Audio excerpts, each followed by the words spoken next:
कैसे हैं आप लोग। एक बार वापस से आपका स्वागत है मेरे चैनल में। आज हम बात करेंगे इंडियन इकोनॉमिक्स का एक टॉपिक है गरीबी, जिसको अंग्रेजी में कहते हैं पॉवर्टी। तो इसके बारे में बात करेंगे। सबसे पहले बात करेंगे गरीबी किसे कहते हैं। सामान्यतः गरीबी का मतलब होता है कि एक ऐसी स्थिति जब व्यक्ति क्या है, अपनी जो बुनियादी आवश्यकताएं होती है और ज़रूरतें होती है, इनको पूरा करने के लिए पर्याप्त साधन नहीं जुटा पाता।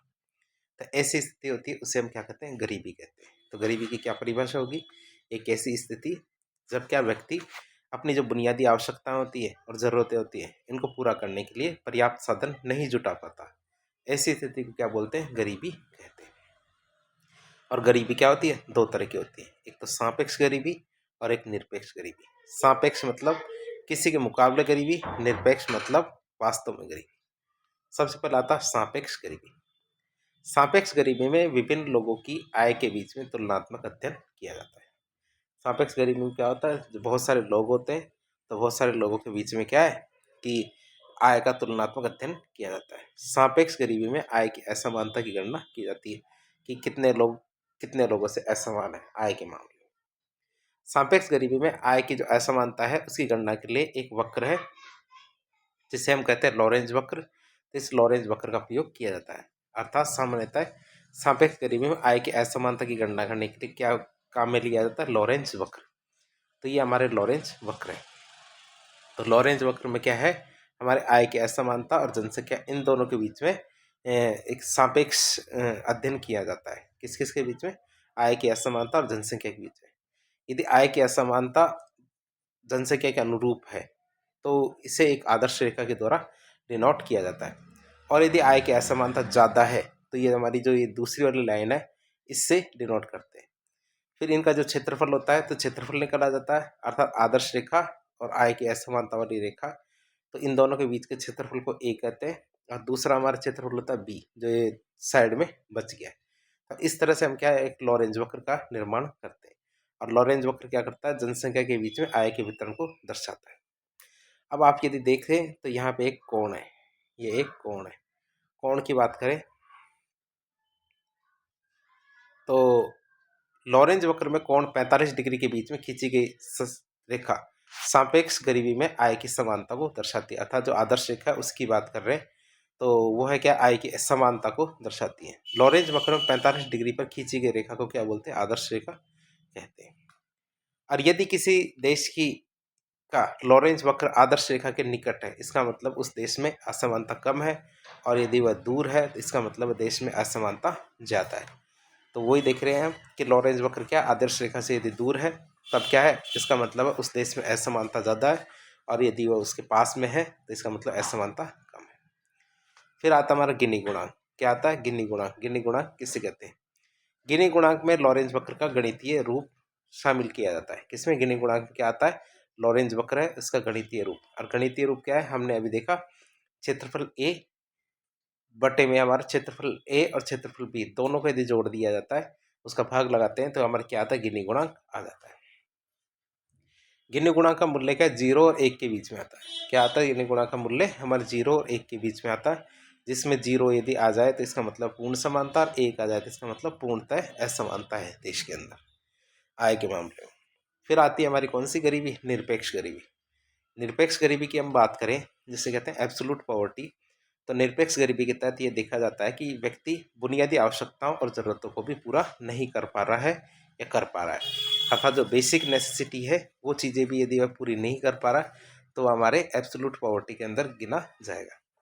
भारत में गरीबी की गणना क्या व्यक्ति के आधार पर नहीं की जाती, बल्कि किसके आधार पर? परिवार के आधार पर की जाती है। भारत में क्या गरीबी की गणना परिवार के आधार पर की जाती है।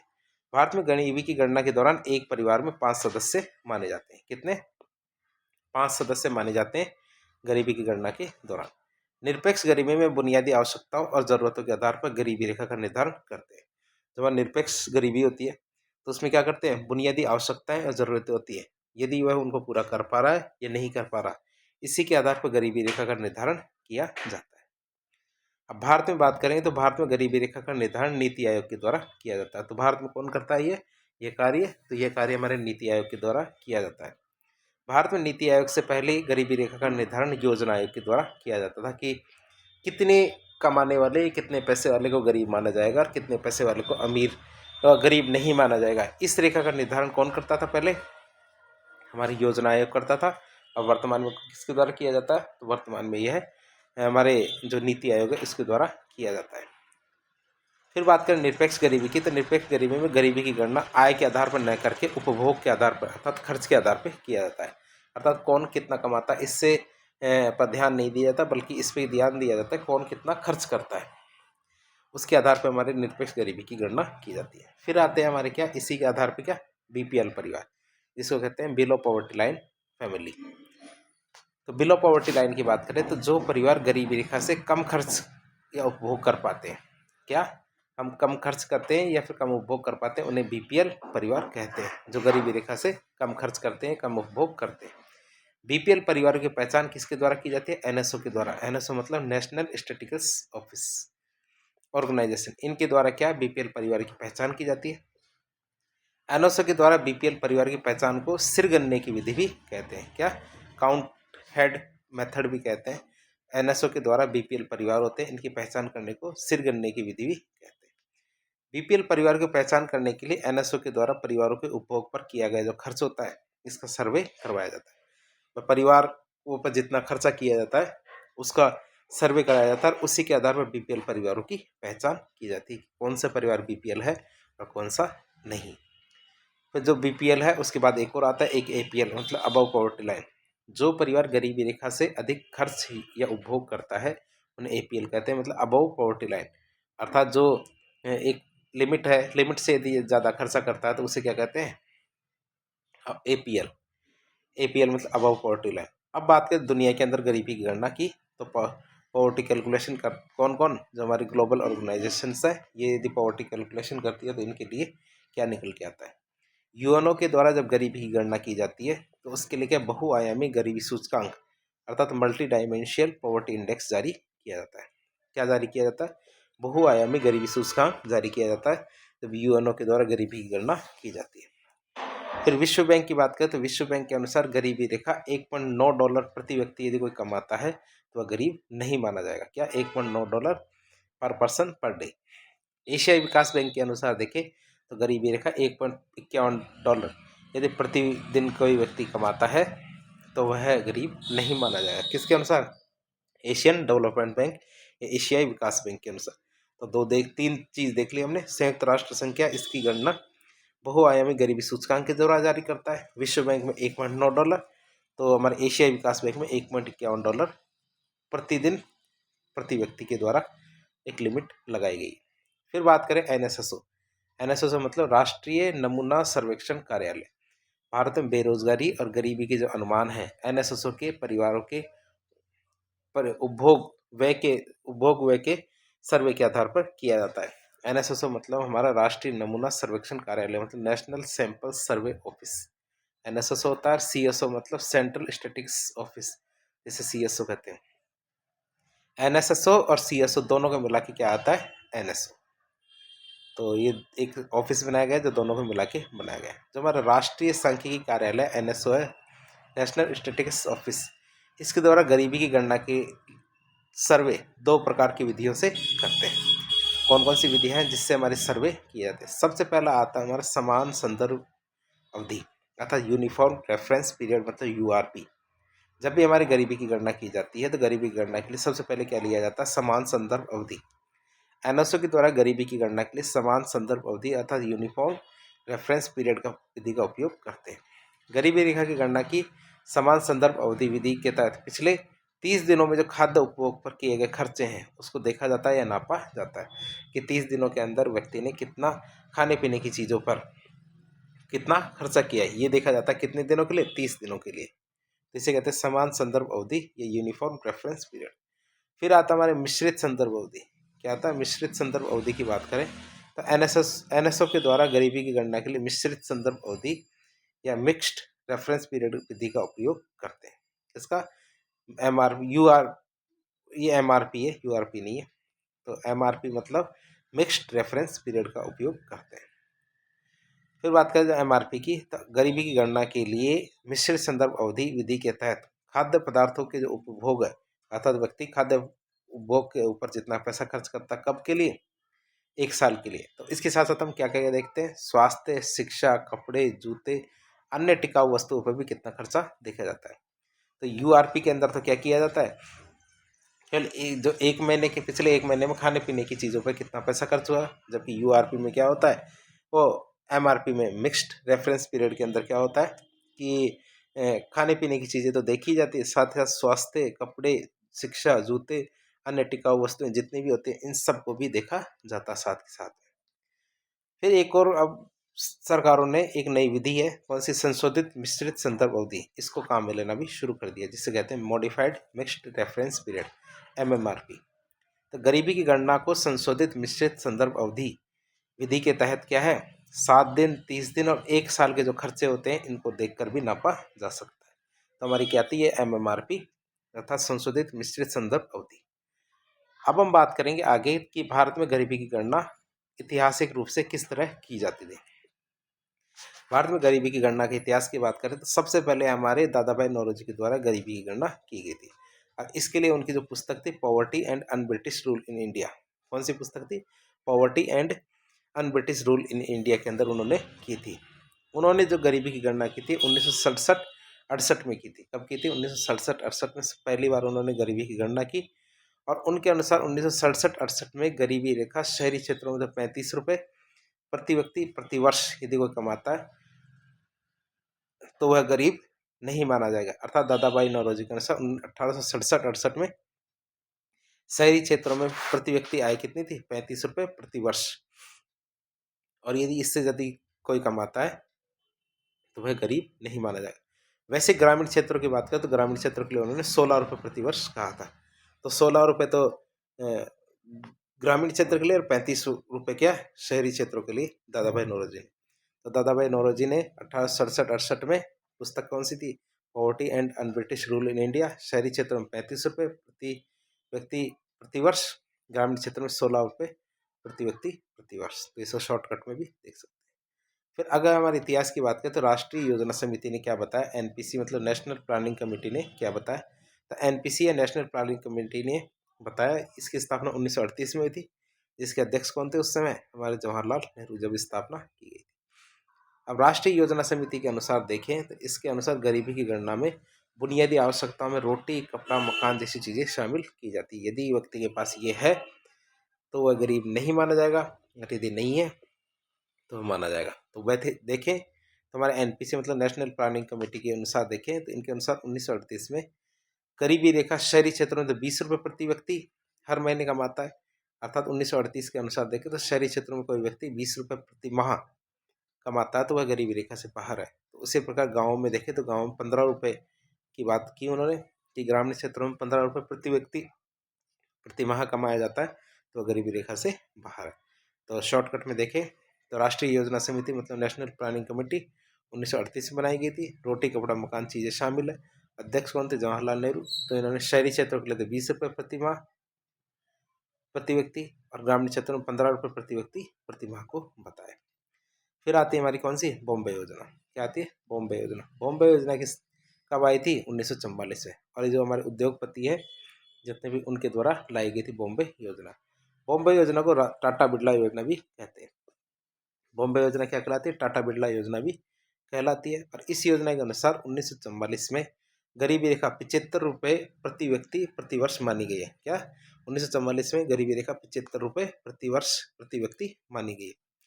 ये मानते 1944 में किसी व्यक्ति की आय 75 रुपये प्रति वर्ष है तो वह गरीबी रेखा से बाहर है। तो हमारा टाटा बिरला योजना है, 1944 में आई थी, 75 रुपये प्रति व्यक्ति प्रति वर्ष इसको माना जाता है।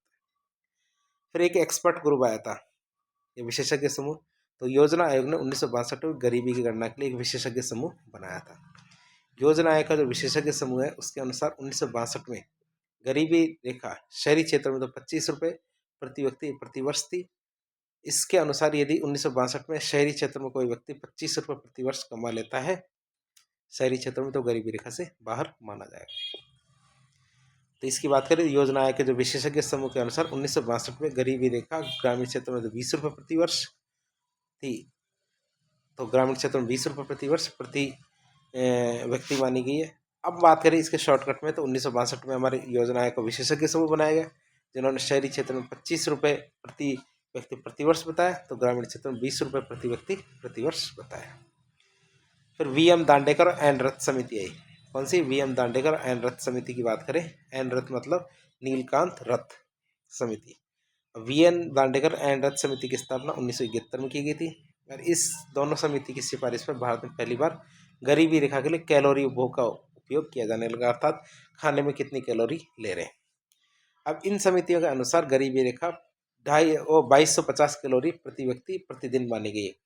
यदि कोई व्यक्ति इतनी कैलोरी का उपभोग नहीं कर पाता है तो वह गरीब है, और यदि कर लेता है तो गरीब नहीं है।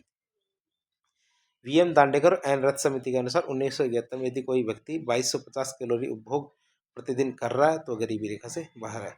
तो पैरामीटर क्या था इसका? 2250 कैलोरी प्रति व्यक्ति प्रतिदिन। वी.एम. दांडेकर एन रथ समिति एक ही मापदंड बना दिया उन्होंने। फिर आती है अलग समिति, तो एक मापदंड को अलग अलग करके अलग समिति बनाएगी। अलग समिति की स्थापना 1979 में की गई थी। इसका अध्यक्ष कौन था? योगेंद्र कुमार अलग।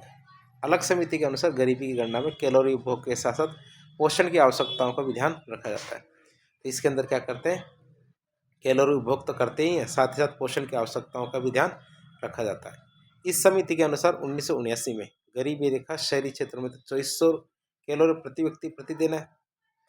क्या इन्होंने शहरी क्षेत्र में क्या रखा? 2400 कैलोरी प्रति व्यक्ति प्रतिदिन यदि कोई खा पा रहा है या उपभोग कर पा रहा है तो वह गरीब नहीं है। कहाँ? शहरी क्षेत्रों में। ग्रामीण क्षेत्र की बात करें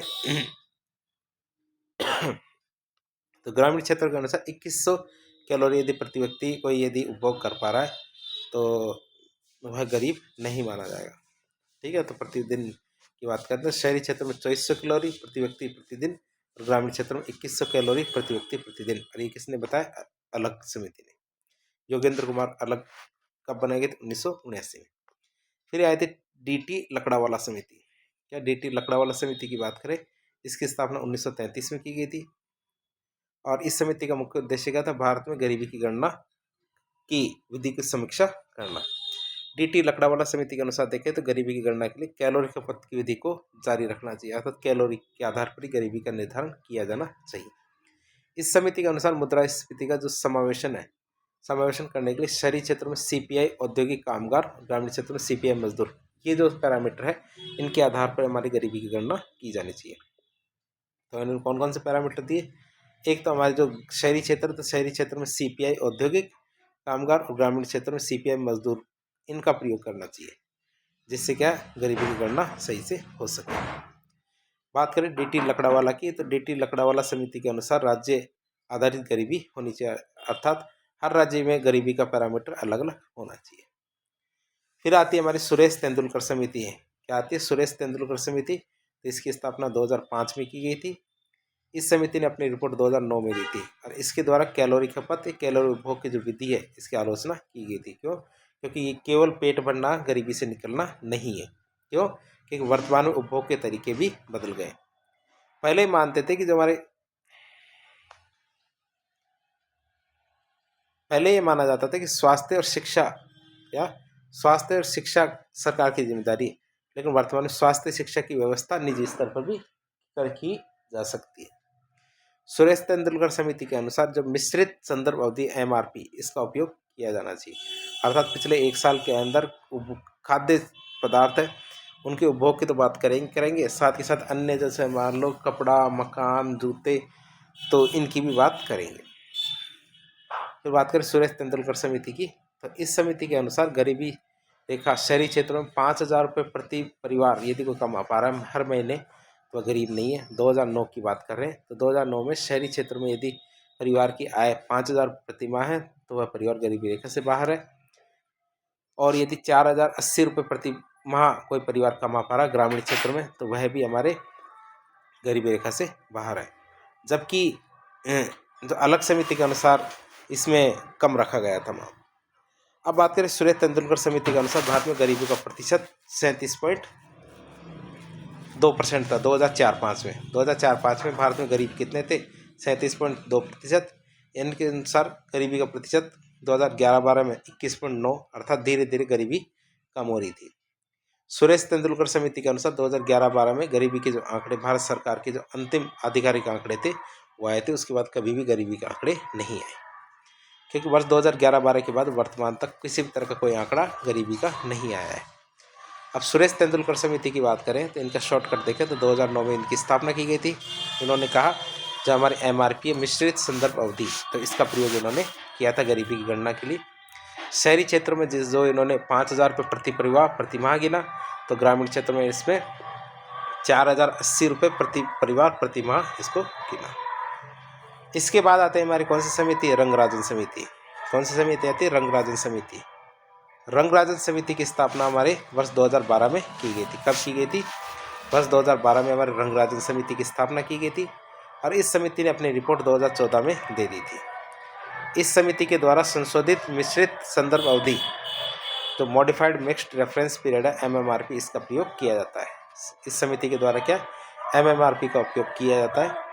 रंगराजन समिति के अनुसार गरीबी रेखा शहरी क्षेत्रों में 7,035 रुपये हर महीने गिनी गई। 2014 के अंदर कहा गया यदि शहरी क्षेत्र में कोई परिवार 7,035 रुपये हर महीने कमा पा रहा है तो वह गरीब नहीं माना जाएगा। शहरी क्षेत्र में किसी परिवार का आय 7,035 रुपये चुनी गई थी।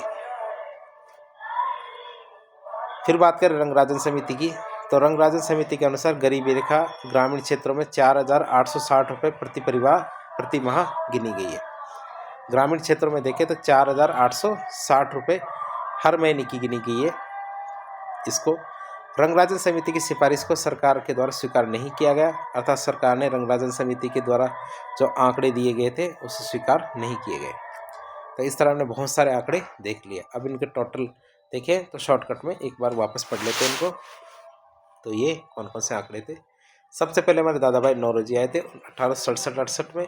पुस्तक कौन सी थी, poverty and un British rule in India. इन्होंने शहरी क्षेत्र के लिए 35 रुपये, ग्रामीण क्षेत्र के लिए 16 रुपये प्रति व्यक्ति प्रति वर्ष गिना। राष्ट्रीय योजना समिति 1938 में आई थी। इन्होंने रोटी कपड़ा मकान तीनों को शामिल किया, जिसके अध्यक्ष हमारे जवाहरलाल नेहरू थे। शहरी क्षेत्रों में 20 रुपये प्रति व्यक्ति प्रति माह, ग्रामीण क्षेत्रों में 15 रुपये प्रति व्यक्ति प्रति माह गिना। फिर बॉम्बे योजना 1944 में आई, जिसे टाटा बिरला योजना भी कहते हैं। 75 रुपये प्रति व्यक्ति प्रति वर्ष गिना। योजना आयोग के विशेषज्ञ समूह तो 1962 में आई थी। शहरी क्षेत्रों में इन्होंने 25 रुपये प्रति व्यक्ति और ग्रामीण क्षेत्रों में 20 रुपये प्रति व्यक्ति गिना। फिर VM दांडेकर और एंड्रथ समिति थी, इन्होंने 2250 कैलोरी प्रति व्यक्ति गिना। अलग समिति ने जो कैलोरी है उसको अलग अलग कर दिया, शहरी और ग्रामीण के लिए। शहरी के लिए 2400 और ग्रामीण के लिए 2100 कैलोरी प्रति व्यक्ति प्रतिदिन कर दिया। फिर सुरेश तेंदुलकर समिति, इन्होंने MRP मतलब मिश्रित संदर्भ अवधि का प्रयोग किया। 2009 में समिति आई थी। शहरी क्षेत्रों के लिए 5,000 रुपये और ग्रामीण क्षेत्रों के लिए 4,080 रुपये प्रति परिवार प्रति माह इन्होंने पैरामीटर सेट किया। फिर आती मेरी रंगराजन समिति जो 2014 के अंदर आई थी। ये भी यही MMRP मतलब मॉडिफाइड मिक्स्ड रेफरेंस पीरियड इसका इस्तेमाल करता था। इन्होंने शहरी क्षेत्र के लिए 7,035 रुपये और ग्रामीण क्षेत्र के लिए 4,860 रुपये तय किए। 4,860 रुपये ग्रामीण क्षेत्र के लिए, शहरी क्षेत्र के लिए 7,035 रुपये तय किए। फिर बात करें नीति आयोग का जो बहुआयामी गरीबी सूचकांक है वो क्या कहता है। ये सूचकांक हमारे 2021 में जारी किया गया था। इसके द्वारा बहुआयामी गरीबी सूचकांक जारी करने के लिए 3 आयाम और 12 संकेतक का प्रयोग करता है। नीति आयोग क्या करता है, 3 आयाम और 12 संकेतकों का प्रयोग करता है। और पहली बार क्या है, यह 2021 में जारी किया। अब 3 आयाम कौन कौन से, हमारे स्वास्थ्य, शिक्षा और जीवन स्तर। अब 12 संकेतक कौन से, पोषण, बाल मृत्यु दर, जन्म के समय चिकित्सकीय देखभाल। ये तुम्हारे स्वास्थ्य के अंदर आता है। आयाम के अंदर 3 संकेतक, दो संकेतक हमारे शिक्षा के अंदर आते हैं। और वो कौन कौन से, स्कूली शिक्षा के वर्ष और स्कूल उपस्थिति। उसी तरह हमारा एक आयाम आता है जीवन स्तर। तो जीवन स्तर के अंदर कौन कौन से संकेतक है, भोजन पकाने का ईंधन, स्वच्छता, स्वच्छ पेयजल, विद्युत कनेक्शन, पक्का घर, परिसंपत्तियां और बैंक खाता। तो इस तरह हमारे जीवन स्तर के अंदर ये 7 पैरामीटर आते हैं। फिर बात करें नीति आयोग की, तो नीति आयोग के द्वारा जारी किए गए MFPI के अनुसार भारत का सबसे गरीब राज्य बिहार है, जिसके अनुसार क्या बिहार की कुल 51% जनसंख्या गरीब है। और इसके अनुसार भारत का सबसे गरीब राज्य, तो गरीब नहीं है, जो गरीब राज्य नहीं है या सबसे कम गरीब राज्य हमारा कौन सा है, केरल है। फिर बात करें नीति आयोग की, तो नीति आयोग के अनुसार जारी किए गए MPI के अनुसार केरल में कुल 0.57% जनसंख्या ही गरीब है। इसके अनुसार एमपीआई के अनुसार देखें तो राजस्थान गरीबी में 8वें स्थान पे है, जहाँ पे कुल 29.46% लोग गरीब है। राजस्थान में कितने 29.46% लोग गरीबी है। अब बात करें गरीबी का निवारण कैसे कर सकते हैं। गरीबी को निवारण करने के दो तरीके अपनाए जा सकते हैं, एक तो ट्रिकल डाउन थ्योरी और एक प्रत्यक्ष निवारण सिद्धांत। ट्रिकल डाउन थ्योरी का मतलब होता है कि इसमें ये सुझाव दिया जाता है कि सरकार को भौतिक आधारभूत ढांचे पर ज़्यादा खर्चा करना चाहिए। इसके अनुसार यदि आर्थिक सुधारों को लागू किया जाएगा तो इससे अधिक से अधिक निवेश को आकर्षित किया जा सकेगा, जिससे उत्पादन की गति बढ़ेगी, जिससे कि रोजगार के नए अवसर भी सृजित होंगे, जिससे नियमित आय होगी। क्या होगी? जिससे नियमित आय होगी और बुनियादी आवश्यकताओं को पूरा किया जा सकेगा। ट्रिकल डाउन थ्योरी के सिद्धांत के समर्थक थे हमारे जगदीश भगवती और अरविंद पनगड़िया। जो हमारे अरविंद पनगड़िया ये वर्तमान में हमारे जो वित्त आयोग है तो उसके अध्यक्ष भी है। जगदीश भगवती और अरविंद पनगड़िया दोनों के द्वारा एक किताब लिखी गई थी, वाई ग्रोथ मैटर। तो इसके अंदर इन्होंने ये कॉन्सेप्ट दिया था, कौन सा? Trickle down theory. फिर आती है प्रत्यक्ष निवारण सिद्धांत। तो इस सिद्धांत की बात करें तो डायरेक्ट प्रिवेंशन प्रिंसिपल। प्रत्यक्ष निवारण सिद्धांत के तहत सरकार को गरीबों को प्रत्यक्ष रूप से सहायता देनी चाहिए, जैसे खाद्य सुरक्षा कार्यक्रम, मनरेगा, मुफ्त चिकित्सा, मुफ्त शिक्षा, ये चीज़ें देनी चाहिए। सरकार को सामाजिक आधारभूत ढांचे पर ज़्यादा खर्चा करना चाहिए। गरीबी निवारण के जो प्रत्यक्ष निवारण सिद्धांत है इसका समर्थन हमारे अमर्त्य सेन और उसके सहयोगी थे च्याम्द्रेज, इनके द्वारा किया गया था। तो कौन कौन थे हमारे? अमर्त्य सेन थे और कौन थे? च्याम्द्रेज। तो इनके द्वारा यह किया गया था। फिर बात करें अमर्त्य सेन और च्याम्द्रेज के द्वारा एक किताब लिखी गई थी, N uncertain glory in India and it's contradictions. एक किताब है N uncertain glory India and it's contradiction. ये पुस्तक लिखी गई थी किसके द्वारा? अमर्त्य सेन और च्याम्द्रेज के द्वारा। भारत सरकार के द्वारा ट्रिकल डाउन थ्योरी तथा प्रत्यक्ष निवारण सिद्धांत दोनों सिद्धांतों का मिश्रण या मिश्रित रूप से प्रयोग लेना चाहिए। तो इस तरह आज के लेक्चर में हमने भारत के अंदर गरीबी की गणना की, गरीबी के से संबंधित जो लॉरेंज वक्र है उसके बारे में देखा, कहाँ कहाँ कैसे कैसे और किसने गरीबी की गणना किसने की थी, और हमने इसके उपाय देखे। तो इस प्रकार के इन्फॉर्मेटिव वीडियो देखने के लिए हमारे चैनल से जुड़े। वीडियो यदि पसंद आता है तो वीडियो को लाइक करें, चैनल को सब्सक्राइब करें, अपने दोस्तों के साथ शेयर करें। ये हमारे रिवीजन मोड के वीडियो हैं, अर्थात कम समय में ज़्यादा नॉलेज गेन करने की कोशिश है। तो आप हमारे चैनल को सब्सक्राइब करें। धन्यवाद।